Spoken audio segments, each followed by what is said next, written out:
Hello there, lost and lonely sinners.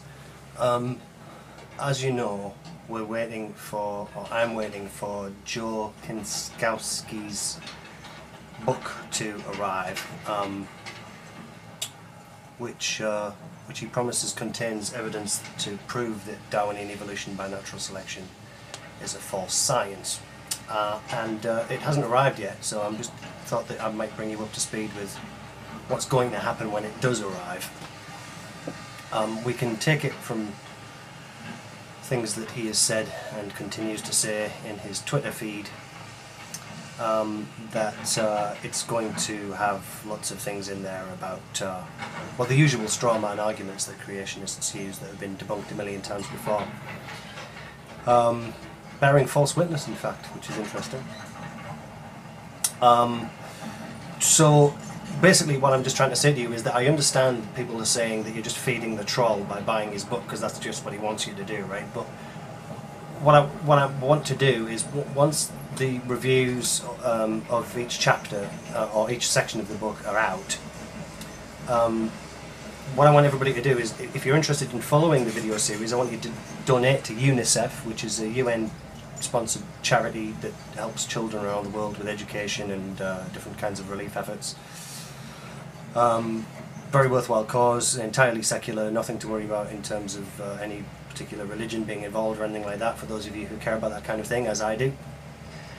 So that offsets the bad karma of actually giving this lunatic some money in the first place.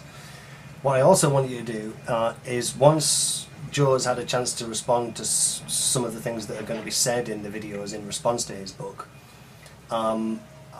I'd like to organise it so that we can all stop following him on Twitter and whatever, because all of his followers are basically just atheists waiting for him to... atheists and, you know, free thinkers and other people who are just interested in finding out what lunatic nonsense he's going to come out with next. There aren't an awful lot of people in his followers list who actually are interested in listening to what he has to say. He had about 25 followers when I first noticed him putting things in the atheist hashtag, and now he's got 252, so, you know, most of those people who are just waiting to find out what crazy things he can come out with next. So I'd like to organise it so that we can all stop following him once he's had a chance to respond to some of the things that are in his book. On the book, I'm fairly certain that he's going to bring up certain things that he always tweets about, which is things like Richard Dawkins did an interview with a guy called Ben Stein. What do you think is the possibility that intelligent design might turn out to be the answer to some issues in genetics or in evolution? It could come about in the following way. It could be that at some earlier time, somewhere in the universe, a civilization evolved by probably some kind of Darwinian means to a very, very high level of technology, and designed a form of life that they seeded onto, perhaps this planet. Now, that is a possibility, and an intriguing possibility. And I suppose it's possible that you might find evidence for that if you look at the details of biochemistry, molecular biology. You might find a signature of some sort of designer. I, at that time, had never heard of Ben Stein, and I had been duped by a man called Mathis into taking part in a film which I thought was a serious exploration of science and religion. That's what I was told. I only much later discovered that it was a creationist front, and that I had been fooled into doing something that I would never normally have done. When I spoke to Ben Stein, I took him seriously. I thought he was, well, until the end of that interview, as you saw. And when he asked me that question, something like, could you ever imagine any kind of intelligent design, I bent over backwards to try to give intelligent design its best shot.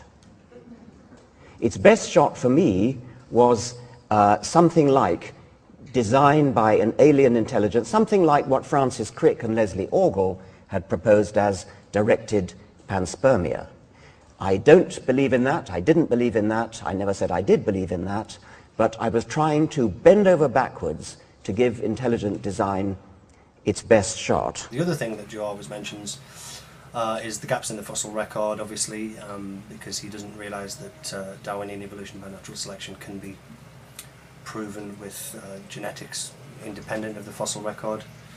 The other thing that he's probably going to bring up is, he keeps going on about having an atheist 10 commandments as well, so that's probably going to include things like Hitler and eugenics and all of the usual straw man arguments we've all heard a million times before, basically. But so I'm quite looking forward to putting it all into a kind of video thing for just ordinary people to get something out of, because there's a lot of science out there. One of the great things about creationists is that sometimes you go out there and try to find links to send them, and you stumble across new information all the time. So that's the opposite of the intended effect that they have, of course. I've never met so many people on Twitter who are like-minded and pretty much united in their condemnation of just about everything that Joe has to say, really. But just to show that this really isn't anything to do with my opinion, when the book eventually arrives, I thought that I would just go through quickly with you here now some of the books that I'm going to be using to test out some of Joe's theories, presuming that he does actually present any kind of evidence or theories or offers of proof whatsoever. The first, of course, is The Origin of Species. This is the latest version of this book to come out. I think it's got a foreword by... there's a very interesting foreword in here, but anyway, I can't remember who wrote it. This is just the latest version of the classic book, really. I think what it's actually... This might sound a little strange coming from me, but I think what's actually a much better book than On the Origin of Species is Professor Richard Dawkins' Ancestor's Tale. It's a fairly weighty tome, but he goes into some great length here over the Haladin and Oprin experiment that shows how life, or one possible explanation of how life came to be before Darwinian evolution by natural selection took hold. A slightly more technical tome is Karl Popper's Logic of Scientific Discovery, which is a wonderful read if you, like me, are into kind of really small print and very technical terms. It breaks down exactly what the nature of deductive logic is and how we know what we know by trying to figure out what we don't know instead of what we do. I guess since Joe is also a pretty confused individual, that there might be some rather interesting tidbits to be gleaned from Steven Pinker's How the Mind Works, which is one of the top 3 books that absolutely blew me away when I first read that. It gives a real insight into how the brain retains memory and how we think we can think, and all really interesting things like that, and it's a fascinating read. And for fear of seeming like a stereotypical atheist, I'm also going to offer Richard Dawkins' The Greatest Show on Earth.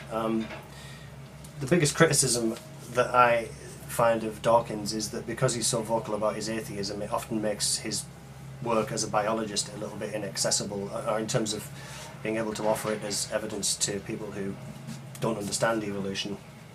That's unfortunate, because Dawkins is a fantastic writer when it comes to the subject that he's world famous for, which is biology and selfish gene theory and all of that. So quite a few weighty tomes for Joe to falsify. I don't know whether he's going to manage it, but we'll give him the benefit of the doubt, and as they say in show business, stay tuned. You can follow me on Twitter at the usual places, and see you in a bit.